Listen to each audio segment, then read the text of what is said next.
Hi, my name's Greg Sellers, and I've been at Ginghamsburg for almost 7 years now. I grew up in a loving but broken home. My mom struggled with alcoholism, and it affected everything: our relationships, our trust, our peace. We stopped going to church when I was young, and for a long time I believed in God, but I didn't know Him. As I got older, I chased other gods: sports, success, control. When I got married and we moved to Ohio, not much changed.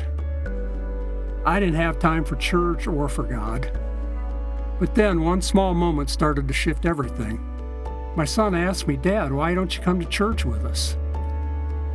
And I didn't have a good answer. And so I went. At first, just every now and then.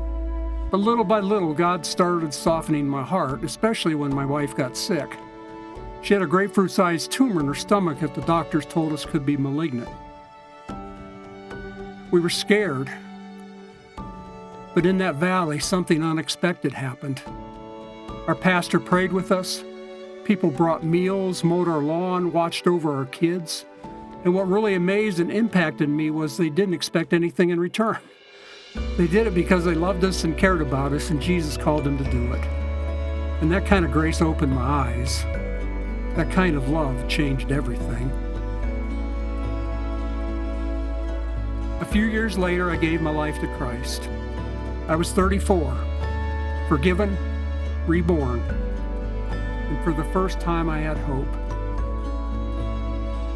A few years after that, I felt God calling me into full-time ministry. I was 40 years old with a great family, a good job, a nice house, and my family and I left everything behind to follow Jesus. For over 20 years, I served as a pastor, walking with people through their own valleys and mountaintops. And every time disappointment knocked, God showed up. Over the years, Kath and I have experienced a lot of heartache. Our parents' struggles with alcoholism, dementia, my brother's suicide, financial hardships, multiple surgeries, painful recoveries, cancer, difficult situations with our children, difficulties in ministry, struggles in our marriage, and our son's multiple bipolar 1 manic episodes. When a tragedy happens, there are a lot of religious folks who immediately say, well, it must have been God's will. And you know what? That's a load of whatever.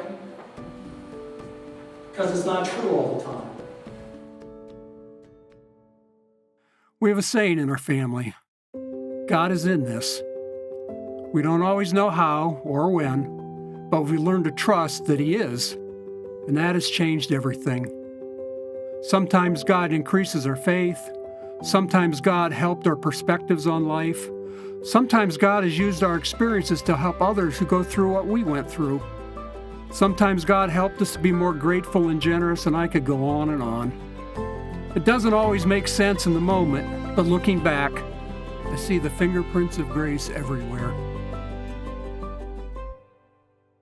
These days, Kathy and I are retired, but we're still serving, still showing up, still trusting that when life disappoints, there is hope. God is in this.